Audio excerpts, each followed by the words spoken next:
Bienvenidos a esta clase, primer parte del Antiguo Testamento, panorama del Antiguo Testamento. Hoy vamos a comenzar a hacer una introducción de esta materia para que todos puedan entender este material. Es un material que tiene un método donde el profesor va a estar guiando a los alumnos para que los alumnos puedan investigar a través de las preguntas que están al margen de este libro y para que cada uno pueda tener la experiencia de enriquecerse investigando a través del contenido que tiene este libro. Y yo voy a estar también hablándoles un poco el panorama de este Antiguo Testamento, y el trabajo creo que va a ser un trabajo en conjunto de ustedes junto con el profesor para que puedan quedar bien grabados los conceptos y podamos entender mejor el Nuevo Testamento. Quiero hablarles acerca de este material. El método para enseñar esta materia está diseñado a través de un método didáctico de descubrimiento guiado. Es un método que se concentra en el alumno en vez del profesor. Como le estaba diciendo al comienzo, que los alumnos, a través de contestar todas las preguntas que están al margen de este libro, van a tener el protagonismo de poder aprender también por sí solos. Y creo que cuando uno estudia de esa manera, uno realmente puede disfrutar y experimentar el descubrimiento de ciertas verdades. Es muy importante también el hecho que tengamos nuestro propio libro, que cada alumno tenga su propio libro para poder tomar las notas, para poder escribir los versículos que ustedes quieren escribir en las márgenes que están en blanco, porque este material les va a servir a ustedes para toda la vida, a medida que ustedes van desarrollando el propósito, el ministerio que Dios tiene con ustedes. Ustedes pueden tener este material para siempre en su biblioteca. Van a ver también que en las preguntas hay unos símbolos, como por ejemplo el símbolo del martillo, el símbolo del clavo, y hay algo muy importante que es el símbolo de una pala, que acá esta palita es para que las preguntas tengan la característica de ser preguntas inductivas. La palabra inducir quiere decir dirigir. Entonces estas preguntas los van a dirigir a ustedes a descubrir la verdad por sí mismos. Vamos a ir también a través del comienzo del primer capítulo, donde tenemos las lecciones, los objetivos de este material, y tenemos en este capítulo 1 está dividido en 3 partes del Antiguo Testamento, y tenemos en cada parte, en la parte 1 tenemos 3 objetivos, en la parte 2 tenemos 2 objetivos y en la parte 3 tenemos un solo objetivo. Es muy importante para que nosotros vayamos preparándonos para los exámenes y nos quede bien grabado lo más importante, tengamos un panorama de esta parte que vamos a ver, como por ejemplo en la parte esta primera vamos a estar hablando sobre lo que es el Antiguo Testamento. El Antiguo Testamento consta de 39 libros que comienzan desde el primer libro de Génesis hasta el libro de Malaquías. Es un libro que se le dice Antiguo Testamento porque esta palabra testamento quiere decir pacto, quiere decir acuerdo, también quiere decir último deseo. Es una palabra latina, es una palabra latina, pero que también se tradujo en el griego y en el hebreo. Esta palabra testamento dijimos que significaba también pacto, y es donde Dios hace un pacto con los judíos, los descendientes de Abraham, donde Dios le dice que Él va a cumplir su parte del pacto si los judíos cumplen con la suya. Les da leyes para guiarlos en la vida, leyes que a estas personas les resultaron muy difícil poder cumplirlas, y entonces nosotros vemos que Por eso vemos en el Nuevo Testamento que se habla de que el Nuevo Testamento es un mejor pacto con mejores promesas. Y en esta parte nosotros tenemos también que ver las diferencias que hay entre el Antiguo Testamento y el Nuevo Testamento. Entonces el Antiguo Testamento sería un contraste con el Nuevo Testamento. En el Antiguo Testamento el hombre tiene que acercarse a Dios a través de la sangre de sacrificios de animales. En cambio, en el Nuevo Testamento o pacto, venimos a Dios mediante la sangre y la muerte de Cristo. Eso nosotros lo vamos a poder ampliar en el Nuevo Testamento, que nos explica mejor, que sería en el libro de Hebreos, en el capítulo 8, donde voy a leer en parte, el capítulo entero no lo voy a leer, pero dice: pero ahora tanto mejor ministerio es el suyo cuando es mediador de un mejor pacto, establecido sobre mejores promesas. Porque si aquel primero hubiera sido sin defecto, ciertamente no se hubiera procurado lugar para el segundo. Porque reprendiéndolos dice: he aquí, vienen días, dice el Señor, en que estableceré con la casa de Israel y con la casa de Judá un nuevo pacto, no como el que hice con sus padres, el día que los tomé de la mano para sacarlos de la tierra de Egipto, porque ellos no permanecieron en mi pacto y yo me desentendí de ellos. Entonces acá nosotros vemos que para la gente era demasiado difícil guardar el antiguo pacto. Bueno, haciendo un poquito de reflexión con respecto al Antiguo Testamento, a partir del año 1947, donde hubo un hallazgo muy importante en el famoso descubrimiento de los rollos en el Mar Muerto, entonces hasta 1947 nosotros solo teníamos las copias de la Biblia hebrea, que tenían más o menos una antigüedad de 1000 años después de Cristo. Entonces, a través de este descubrimiento en el Mar Muerto, que lo hicieron unos jóvenes beduinos de una manera accidental, donde ellos uno de ellos, un jovencito, tiró una piedra sobre la superficie, ¿no?, de lo que sería el paisaje de los alrededores del Mar Muerto, en esa tierra tan desértica, tan árida, y esa piedra al caer produjo como un ruido, como que algo se había roto. Entonces este joven beduino se acercó y él no podía identificar qué era lo que él había encontrado, pero bueno, esa piedra había roto una vasija, donde dentro de esa vasija había unos rollos de cuero, ¿no?, y donde él luego va hacia una persona más entendida para esa persona precisamente se dio cuenta de que era algo muy importante esas escrituras que estaban en esos rollos, pero para este beduino era como que él nada más lo quería vender como para hacer zapatos, ¿no?, de cuero, porque el material era de cuero. Y lo que se había encontrado en ese lugar, se encontraron 3 escritos, más aproximadamente.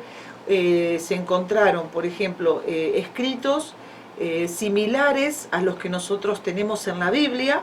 Se encontraron también escritos apócrifos y también escritos de una secta que era una comunidad judía, que eran los esenios, que se dedicaban, eran personas que investigaban, eran eruditos, donde esos escritos ellos promovían una investigación que ellos hacían, apocalíptica, podríamos decir, porque era como que ellos hablaban de una posible guerra de los hijos de la luz contra los hijos de las tinieblas.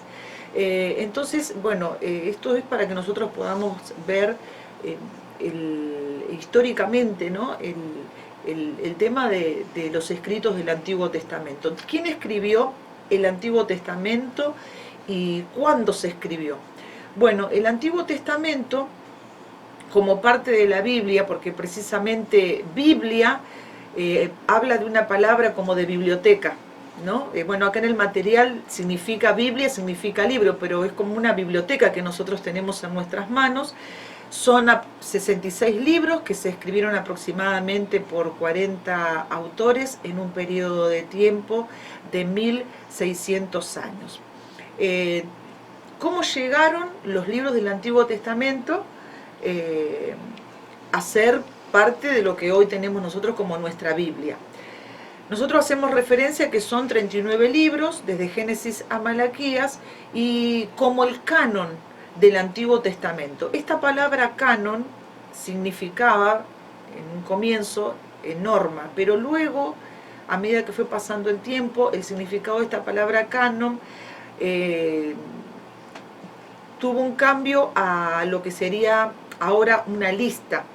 Entonces, si nosotros unificamos este significado, estos dos significados, quedaría de esta manera. El canon del Antiguo Testamento es la lista de libros que cumplen las normas para ser incluidos en la palabra de Dios. Estos libros, el canon, precisamente son los mismos libros que Jesús y que los apóstoles muchas veces hacían referencias en distintos episodios, en distintas escenas que nosotros vemos y leemos, vemos a través de las películas, ¿no? Que ellos siempre hacían referencias a este canon, a esta lista de libros que respetaban las normas para ser aceptados como la Biblia.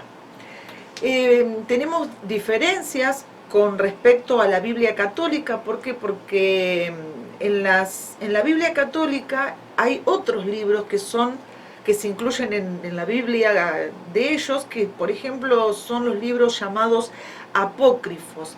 Estos libros apócrifos, que esta palabra apócrifo significa libros escondidos, estos libros contienen algo de verdad, pero también contienen errores. Por eso no fueron incluidos dentro de la lista de libros que es la Biblia que tenemos hoy. Algunos nombres de estos libros apócrifos son Tobías, Judith, Sabiduría, Eclesiástico, Barak y Primera y Segunda de Macabeos. Estos libros también estaban en la Biblia Septuaginta, pero ninguno de estos libros se reconoció entre las escrituras hebreas durante el tiempo de Cristo. O sea, ni Jesús, vuelvo a reiterar, ni los apóstoles citaron ninguno de los libros apócrifos. ¿Por qué debemos estudiar la Biblia? Hay tres objetivos importantes por el cual nosotros tenemos que estudiar la Biblia. De hecho, el Antiguo Testamento cubre el 75% de la Biblia completa. Por eso es importante que nosotros podamos estudiarlo. Y la segunda razón es porque Dios no ha cambiado desde los tiempos del Antiguo Testamento. Las personas creen que el Dios del Antiguo Testamento es un Dios tal vez más estricto, más autoritario. Ese es el vago concepto que tiene la gente, que no tiene por ahí, tiene un conocimiento muy superficial.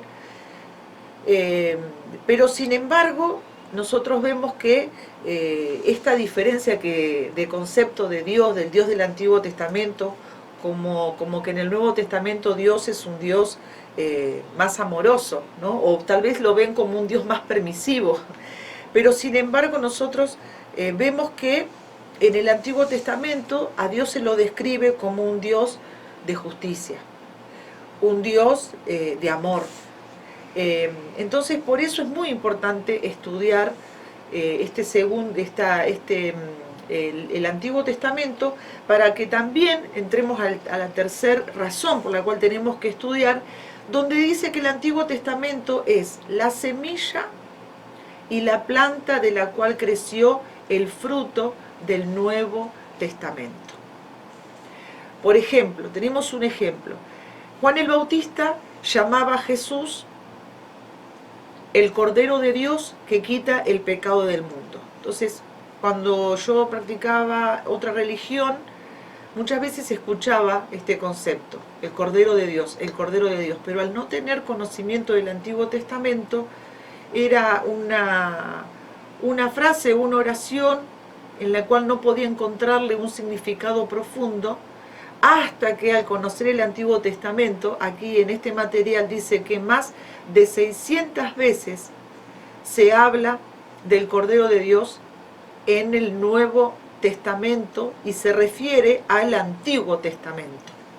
Por eso es tan importante estudiar el Antiguo Testamento. Todo esto, por supuesto, nosotros por más que hayamos estudiado en la universidad, tener la mente de Cristo para entender las Escrituras y aún uno teniendo esas habilidades intelectuales, no podemos comprender la profundidad de la Biblia si no es a través de haber nacido de nuevo y de tener el Espíritu Santo y ir a medida que van pasando los años, comprendiendo cada vez mejor las verdades y poder tener un panorama de lo que sería entender, tener conocimiento de lo que es toda la Biblia. Es a través de un estudio que con mucha paciencia, tenemos que ser también autodidactas y también valorar este estudio que tenemos en FFT, que nos va a ayudar muchísimo a poder madurar, porque a la medida que nosotros vamos adquiriendo y experimentando el conocimiento de la Biblia, también nos va a ayudar muchísimo a poder asociar muchas ideas, a poder entender, como dice, ¿no?, que este material de por qué nosotros tenemos que estudiar el Antiguo Testamento. Las partes del Antiguo Testamento. Bueno, tenemos que los judíos del pasado, como los judíos de hoy, dividieron las Escrituras en tres partes: la ley, los profetas y los escritos. Esto es muy importante que nosotros lo podamos aprender, porque va a ser también algo que toda la vida nos va a servir. Hoy veo que muchas personas, cuando nosotros le decimos que busque algún libro de la Biblia, se tardan mucho tiempo en encontrarlo y se van al índice para poder encontrar la página. Entonces es muy importante que nosotros aprendamos a través de estas figuras que aparecen en el material, que podamos aprender los nombres por orden de la Biblia. Bueno, las escrituras hebreas originales estaban en 24 rollos o pergaminos, pero a medida que fue pasando el tiempo fue primordial que los libros reemplazaran los rollos y las escrituras comenzaron a organizarse en cierto orden, en la forma en que están nuestras Biblias modernas. Entonces, para nuestro estudio dividiremos los 39 libros del Antiguo Testamento en 4 grupos. Para ayudar a aprender, también dividiremos los 17 libros de profecía en los profetas mayores y menores. Entonces, esa va a ser una de las objetivos, es uno de los objetivos que los alumnos van a tener que aprenderse los libros en orden para su mejor aprendizaje. La revelación de Cristo en cada libro del Antiguo Testamento. En el Antiguo Testamento, ustedes van a ver en las distintas partes del Antiguo Testamento, la Biblia tiene un tema principal, que es la salvación mediante Cristo. Y ustedes van a leer en estos cuadros y van a poder también profundizar e investigar en los versículos.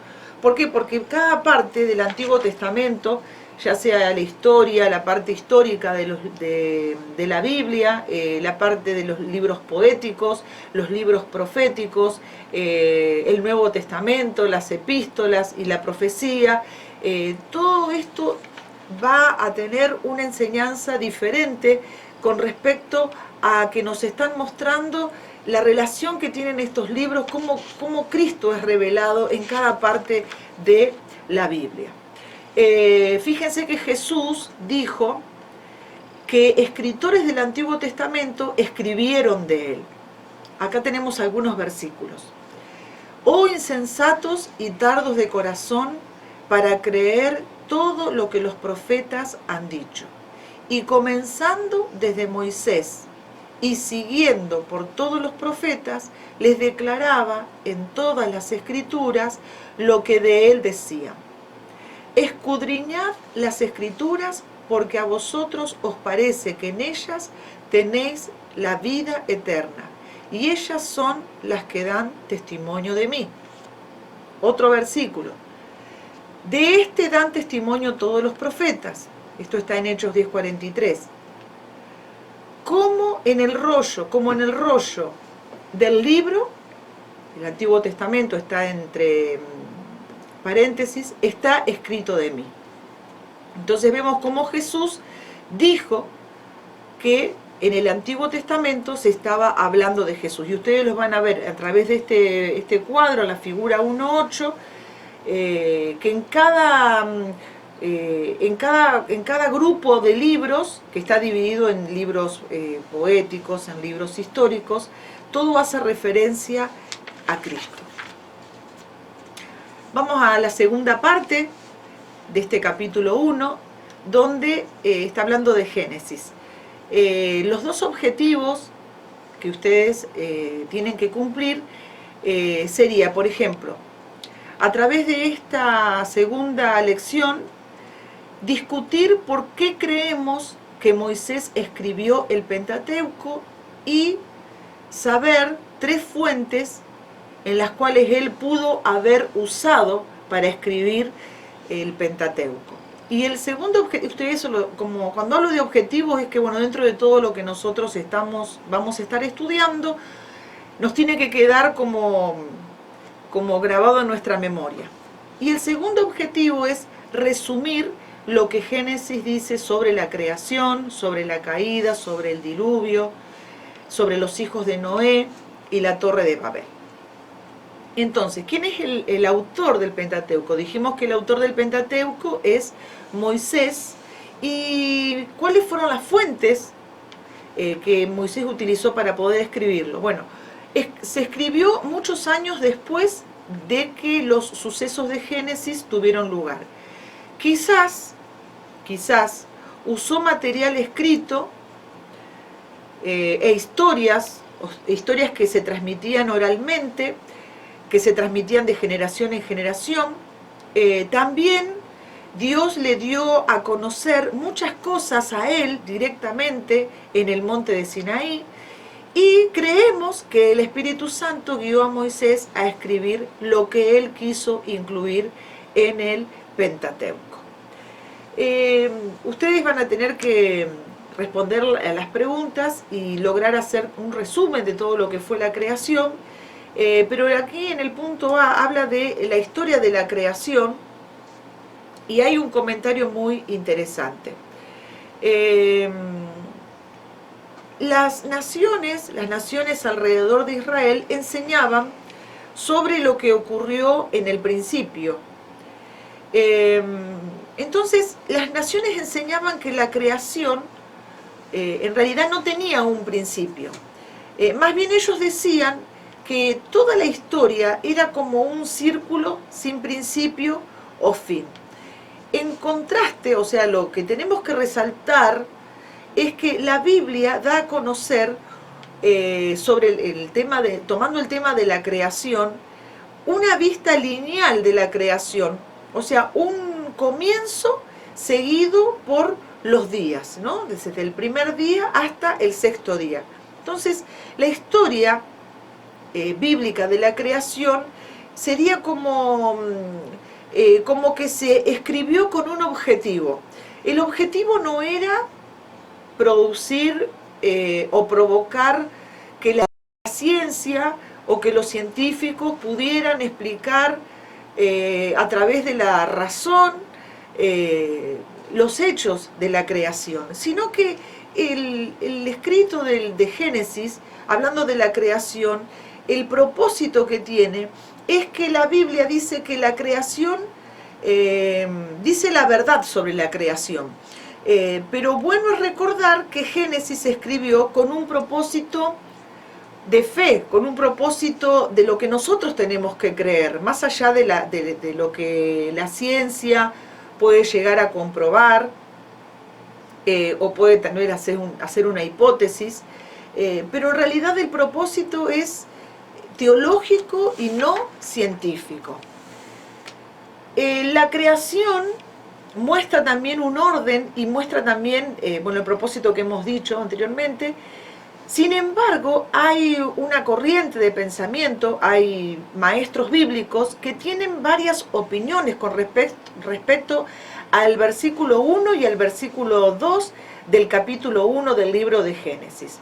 Es una teoría, por supuesto, y algunos maestros piensan de que hay una brecha de tiempo entre estos primeros dos versículos. Entonces, es como que creen que en Génesis capítulo 1, versículo 1, se muestra la primera creación y que en el versículo 2 se describe una creación después de la caída de Satanás, cuando Satanás fue expulsado del cielo junto con sus ángeles. Entonces hacen referencia al libro de Ezequiel en el capítulo 28, donde se está hablando de Satanás como el príncipe de Tiro.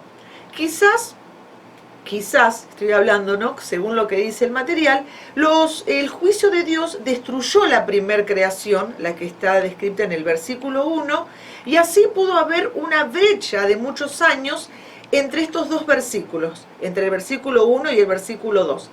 Esta teoría de lo que se cree, ¿no?, que no está dicho, que está entre líneas, es una teoría donde se está calculando como que sobre esa famosa, lo tan famoso de lo que significa día, ¿no?, que un día puede ser un día de 24 horas, pero también pueden ser 1000 años, ¿no? Entonces se toma, ¿no?, como que hubo un periodo de tiempo donde pueden haber pasado, que ahí, bueno, hay teorías que hablan de que existían los dinosaurios, que los dinosaurios tal vez desaparecieron en ese tiempo, ¿no?, a través del juicio que Dios hizo cuando Satanás fue echado a la tierra. Pero nosotros no vamos a estudiar, nada más vamos a hacer un panorama porque precisamente no podemos investigar a fondo algo que todavía no se comprobó, pero sí es una opinión que a muchos les gusta compartirla,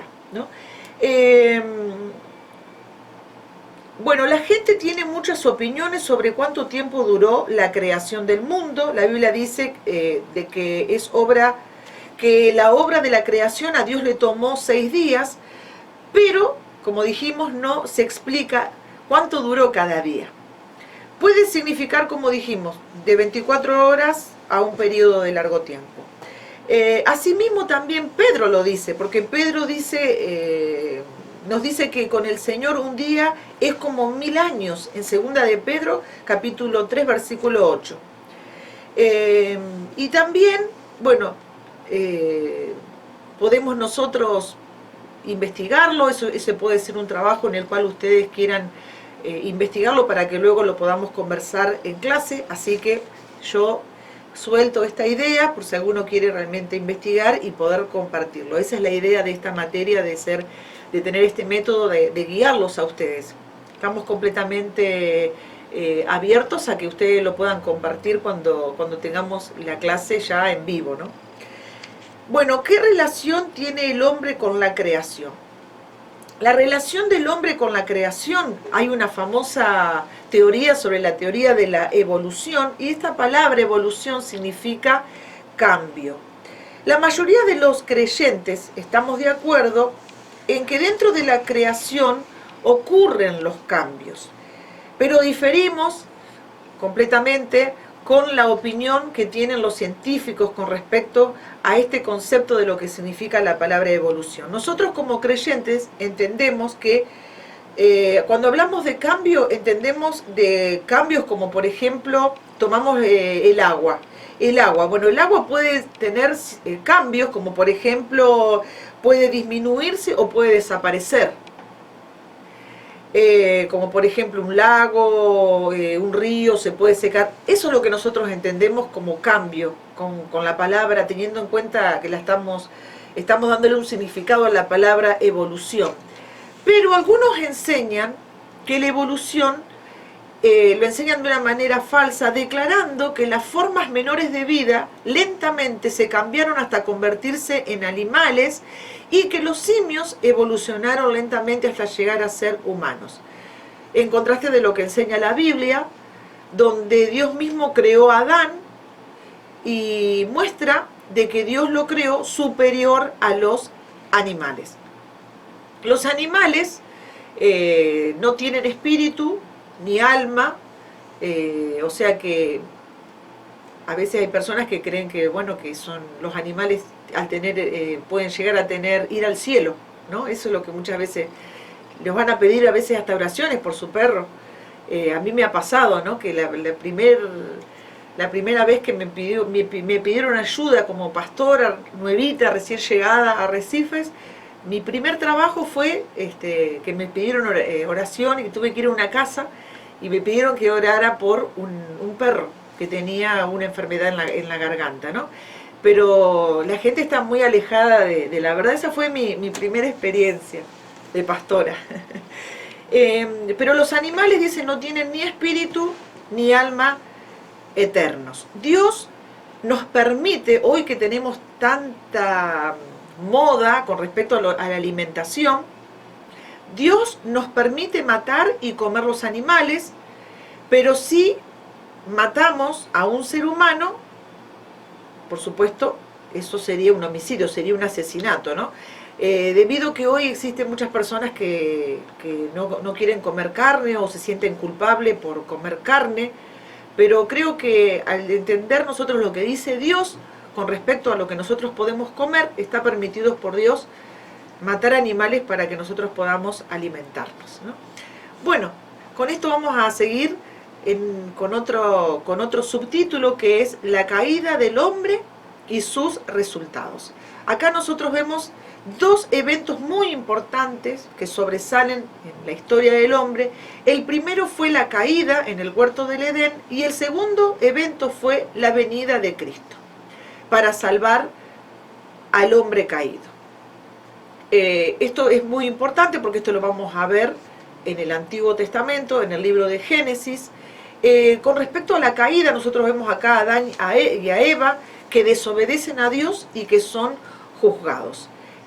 Nosotros vemos que Adán y Eva, ¿por qué desobedecen a Dios? ¿Por qué? Porque lo que le pasa a la gente es que dudan, no tienen fe en la palabra de Dios. Entonces Dios les había dado un mandato, pero ellos dudaron y se dejaron persuadir por Satanás en forma de serpiente. Sin embargo, nosotros vemos también a un Dios de misericordia, rompiéndonos ese pensamiento de un Dios estricto y autoritario, porque Dios fue misericordioso con Adán y Eva antes del juicio. ¿Cómo? Les prometió que la simiente de la mujer derrotaría a la simiente de la serpiente. Un versículo clave, que es el versículo de Génesis, capítulo 3, versículo 15. Ellos, luego de esta caída, empezaron a sentir las consecuencias del pecado. Primeramente dice que cuando ellos pecaron, se le abrieron los ojos y vieron su desnudez. Y también otra consecuencia es algo que yo subrayé, que ellos comenzaron a sentir el peso pleno de la maldición que trae el pecado. Sin embargo, Dios en su misericordia, cuando el hombre quiso resolver el problema de su desnudez, tapándose con hojas de higuera, eso muchas veces nosotros, si lo podemos aplicar a nuestra vida, podemos decir que muchas veces nosotros queremos, a través de penitencias, a través de buenas obras, es como que nosotros queremos comprarlo a Dios, comprar su gracia, hacer cosas que están humanamente a nuestro alcance y con eso querer tranquilizar nuestra conciencia de pecado, porque cuando habla de desnudez, habla como que quedamos realmente descubiertos al ver que tenemos una naturaleza humana pecaminosa. Entonces el hombre quiso tapar esa desnudez, ¿no?, con las hojas de higuera. Pero nosotros no podemos creer que somos tan moralmente buenos que no necesitamos de la sangre de Cristo. ¿Por qué? Porque cuando Dios le proveyó túnicas que hizo de la piel de animales inocentes, esto indica que para la redención es necesario el derramamiento de sangre y el sacrificio de una vida. Entonces a Dios le complació mostrar misericordia, pero también tiene siempre que juzgar el pecado. Entonces vemos aquí este episodio, este escrito en la Biblia donde está hablando de la muerte de animales inocentes, que luego más adelante vamos a ver que se cumple en Jesucristo cuando tiene Él que morir, siendo que Él no cometió pecado, derramar su sangre para cubrir nuestras faltas, como un sacrificio que tiene muchos términos bíblicos de la salvación, como un sacrificio sustituto, como un sacrificio propiciatorio, como un sacrificio que nos justifica delante de Dios de nuestro fracaso como seres humanos, donde no podemos acercarnos a Dios por nuestros propios méritos. La esperanza del hombre por la redención. Aquí vemos que Dios castigó a Adán y a Eva por desobediencia, pero aún así le dio esperanza de la redención futura. Eva expresó esa esperanza. Esto es tan importante en este libro. ¿Por qué? Porque Eva, después de la caída, expresó esperanza cuando nació Caín. Ella dijo: por voluntad de Jehová he adquirido varón. Sin duda, ella esperaba que este varón podía cumplir con esa promesa que Dios le hizo en Génesis 3:15, ¿no? De que este varón aplastaría la cabeza de la serpiente. Pero luego ellos perdieron la esperanza en Caín, porque Caín fue el que mató a su hermano Abel. Después Adán y Eva renovaron la fe con el nacimiento de Set. Ellos renovaron su esperanza pensando que quizás él sería Set, sería el que aplastaría la serpiente que los llevó al pecado. Mucho más tarde, otros también conservaron la esperanza de que se cumplieran esto de que alguien iba a aplastarle la cabeza a la serpiente, alguien iba a tener victoria sobre el pecado, y entonces un hombre, Lamec, hay dos Lamec. El primer, Lamec es el descendiente de Set, que dice que él profetizó, Lamec, descendiente de Set, profetizó el nacimiento de su hijo Noé. Entonces acá lo vemos en Génesis capítulo 5 versículo 28 al 29, dice: vivió Lamec 182 años y engendró un hijo y llamó su nombre Noé, diciendo: este nos aliviará de nuestras obras y del trabajo de nuestras manos, porque entendemos que entró la maldición donde el hombre tenía que comer con el sudor de su frente. Entonces aquí dice, ¿no?, como el peso que estaba sintiendo en ese momento, ¿no?, las personas en ese tiempo. Dice: Él nos librará del trabajo de nuestras manos a causa de la tierra que Jehová maldijo, ¿no? Y luego tenemos también a otro Lamec, que es el descendiente de Caín, pero Lamec era un hombre muy orgulloso, porque vemos nosotros que toda esa descendencia de Caín fue una descendencia que nosotros vemos que en la Biblia aparece de que Caín construyó una ciudad donde los habitantes en su mayoría criaban rebaños y manadas, y con el transcurso del tiempo dice que también tuvieron las habilidades como hacer elementos útiles, instrumentos musicales. La gente aprendió también a hacer herramientas con materiales como el bronce, el hierro, que eran muy útiles para la fabricación de las herramientas, de armas, pero en ninguna parte de este progreso que ellos tuvieron, ellos dependían de Dios, sino que ellos dependían de ellos mismos, ¿no? Entonces vemos a Lamec como descendiente también de Caín, y un hombre muy orgulloso. Vemos que hoy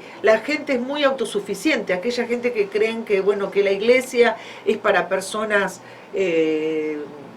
la consideran como personas de bajo nivel, personas lo vil y lo menospreciable, y como de mente inferior, aquellos que por ahí se creen tan sabios, los sabios de este mundo, y muchas veces creen en sus propias capacidades, ¿no? Para progresar, para salir adelante, ¿no? Pero es Dios el que nos da el poder para hacer las riquezas. Entonces vemos esto para que ustedes puedan no confundirse con respecto a Lamet.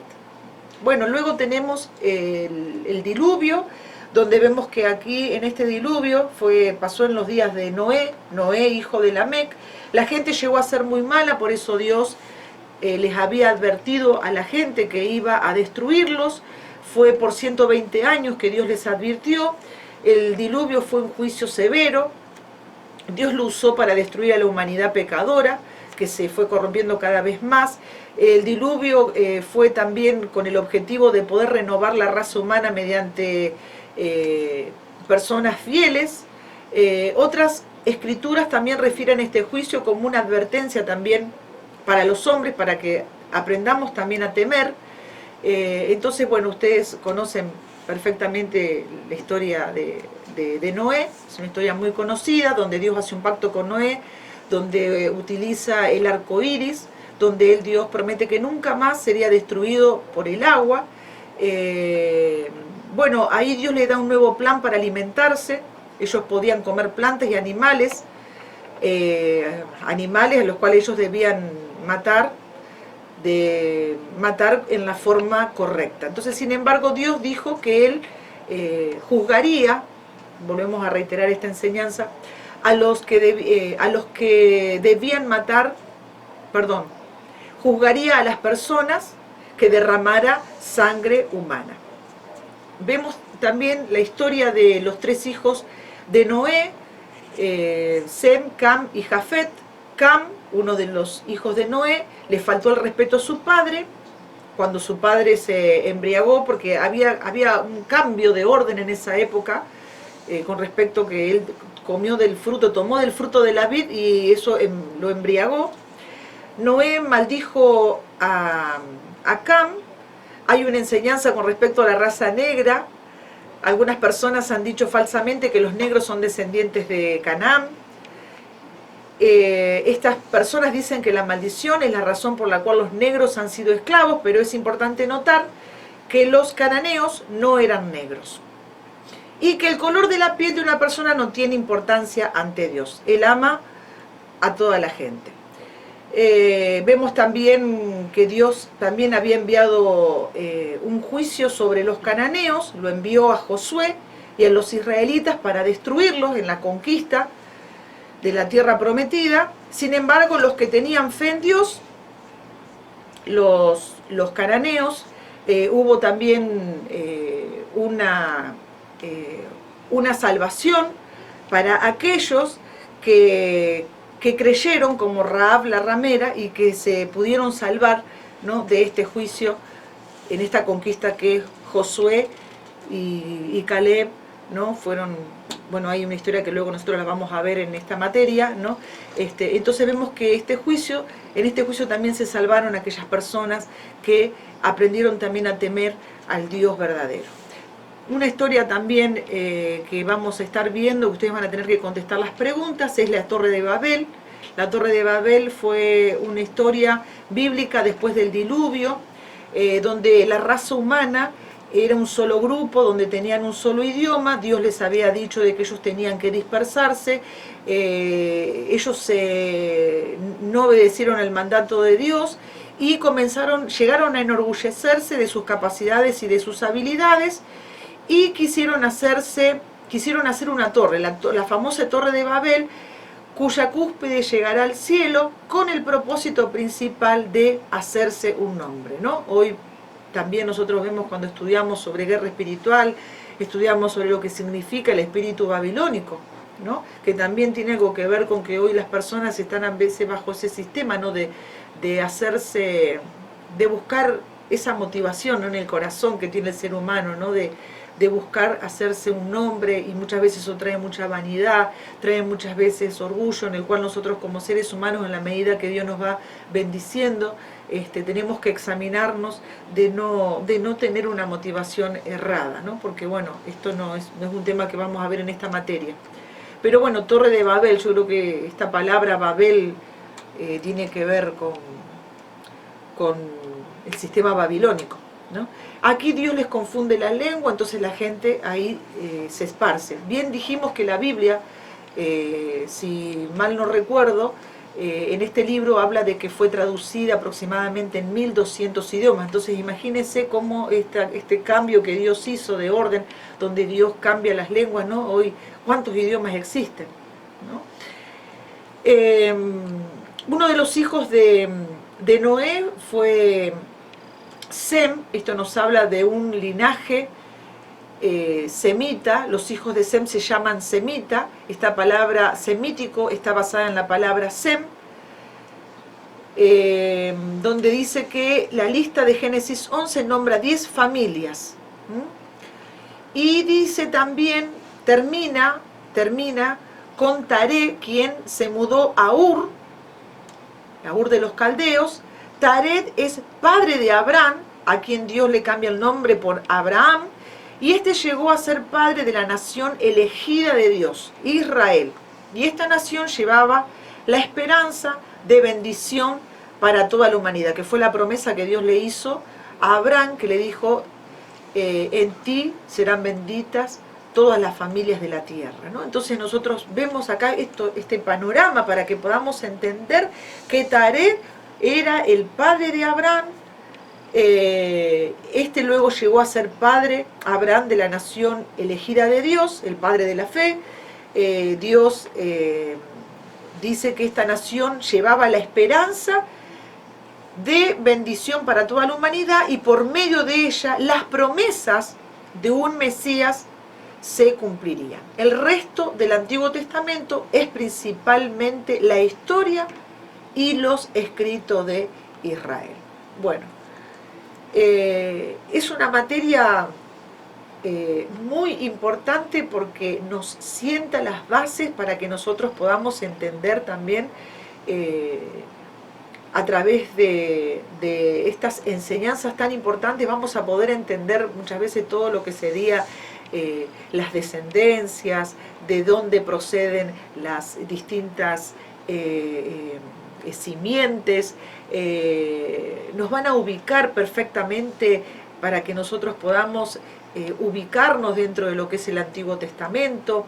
Nos va a ayudar realmente a afirmar conceptos que por ahí no los tenemos bien en claro, y podemos utilizar mal la palabra, enseñarla mal por no ubicarnos en estas personas de la Biblia, en también lo que hizo cada una, en los comienzos. Entonces, bueno, yo les voy a pedir a los alumnos que completen todas las preguntas para que ustedes mismos puedan compartir en la clase lo que ustedes investigaron, las verdades que ustedes encontraron, los principios que ustedes encontraron en este Antiguo Testamento, en esta parte. ¿Por qué? Porque la Biblia es el libro más comprado. Es un libro que también en el Antiguo Testamento nosotros encontramos muchos principios, y es el libro mayor aceptado porque tanto los musulmanes como los judíos como los cristianos, al estudiarlo, ellos abrazan y aceptan los principios que están en el Antiguo Testamento. Por eso le pido que usted pueda poner la mejor disposición para que podamos realmente sacar el mayor provecho de esta materia y que podamos cumplir todos los objetivos, ¿no? De que nos queden bien grabados cada una de estas partes de lo que hemos compartido hoy. Bueno, me despido entonces hasta la próxima clase. Dios les bendiga.